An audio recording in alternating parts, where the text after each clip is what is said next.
if you own an RV, you may have dual pane windows, and they're actually very, very nice when they work. However, when they don't work, you may find yourself trying to fix them, which can be extremely difficult, or most likely trying to replace them. And that's what we're going to talk about today.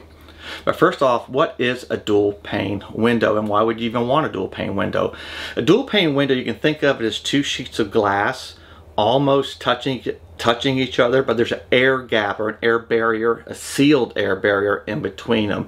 What this barrier does is it helps reduce noise. It actually increases your R value, your efficiency as well. So that's what a dual pane window is at a very, very high level. Now, on some of the more expensive windows, they may actually have a gas in there to help the noise reduction and R value even more.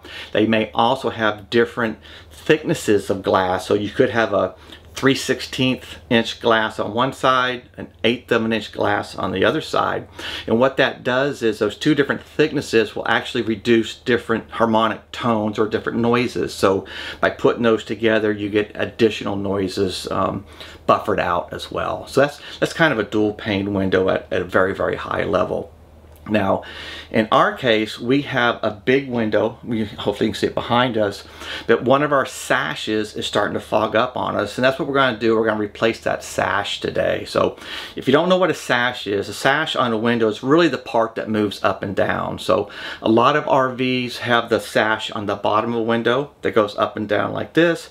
In this particular case, on our main window, we have an operator that you can screw, and the sash actually goes out like this. It kind of rotates out, and it just lets a little bit of air in, and that's the piece that we're going to replace today. Now, before we get started, there's a couple tools we're going to need. One is a screwdriver. In our particular case, we're going to have a Phillips bit, but that may change depending on your window. A rivet gun, and this has a 3/16. This is for 3/16 rivets. This actually, you can adjust it for different sizes, but we will be using the 3/16 rivet.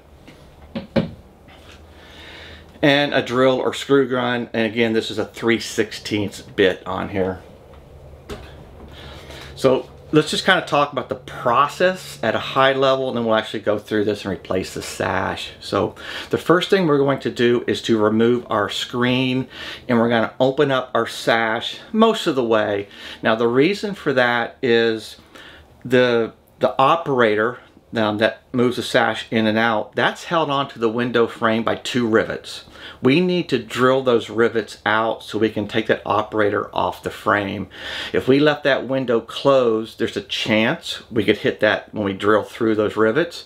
We could actually hit that operator, or even worse, hit the window and break the window. So we do want to just kind of open that window up a little bit.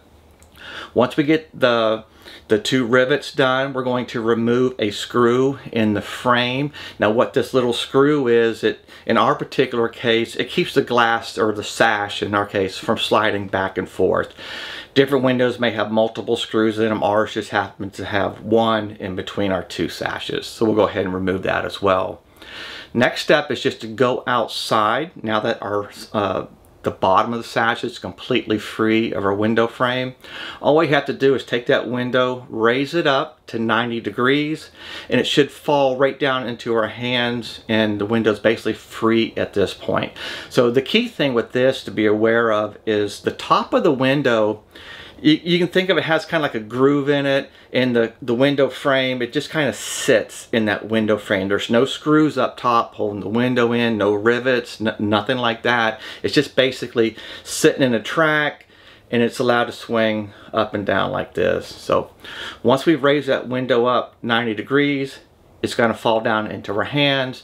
Then all we have to do is reverse the process to put the new window in. New window goes in at 90 degrees. Bring it back down. We'll have to put our operator back in. There's a little track for that in the bottom, and then re-rivet that to the window frame. So let's go ahead and get this window replaced. The first step in our process is we're going to remove this screen, remove this screw up here, and then also open up the window. So let's go ahead and remove the screen.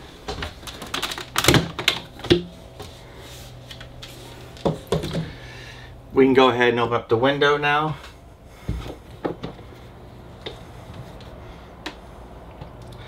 Now again, the reason for opening up this window is we have two rivets right here that's kind of holding this operator in place. We need to drill out these two rivets. If this window was closed, we do have a potential of when the drill bit goes through, hitting this bar, maybe even hitting this bar and then bouncing into the window. So we want to make sure the window and the operator are out of the way.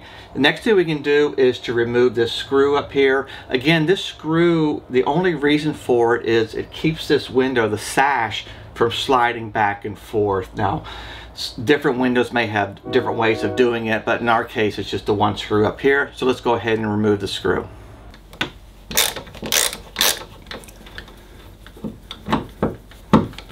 Now that the window is open, the screw is removed, our next step is to remove the two rivets holding the operator to the window frame. We're going to do this using a 3/16 drill bit and drilling through each of these rivets.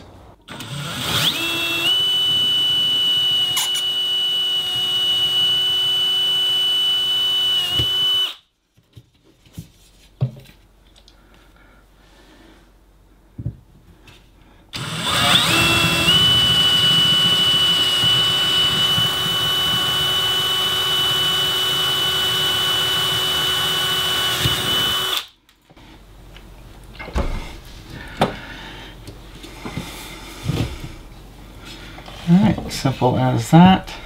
Okay, I do have to admit, it is a little bit scary drilling these rivets out, but it was very, very simple. Now that we have our operator completely separate from our window frame, our next step is just to go outside and remove the window. Now remember, this window has like a track across the top. It's not bolted in, screwed in, or anything like that. It's just really a track that sits inside of a groove. The way to take this off is to raise the window up to 90 degrees and then it should come right off. So let's go ahead and go outside and take the window off. So theoretically, all we have to do is raise this window up to 90 degrees and hang on to it, of course, and it should slide right off the track.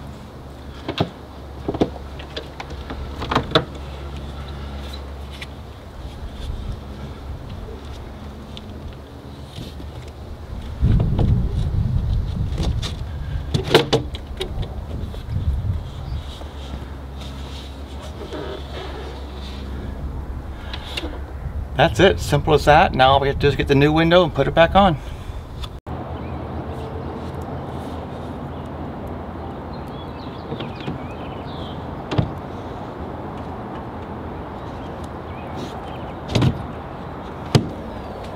Now it did take me a few attempts to get this window lined up just right, but once I did get it lined up, the window went in very, very easy and was very simple to install.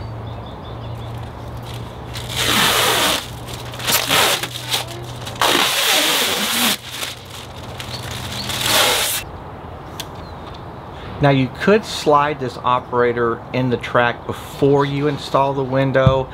I found it was a little bit easier to handle the window with the operator out, and once I got the window installed up top, then I just moved it out just enough to slide that operator back inside the bottom track, and it was pretty straightforward. Now all I had to do here was to line up the holes from the window frame with the holes in the operator and then just use the rivet gun. Now the rivet gun, it's just, there's nothing special about this one. I got this at one of the big box stores. The only thing you have to be aware of is you want to make sure you get a rivet gun that can support a 3/16 rivet. This one has different adapters for different size rivets, so as long as it supports a 3/16 rivet, you should be good to go. Now all that's left to do, we'll close the window, put our screen back on, and make sure we put our screw back in the window frame up here.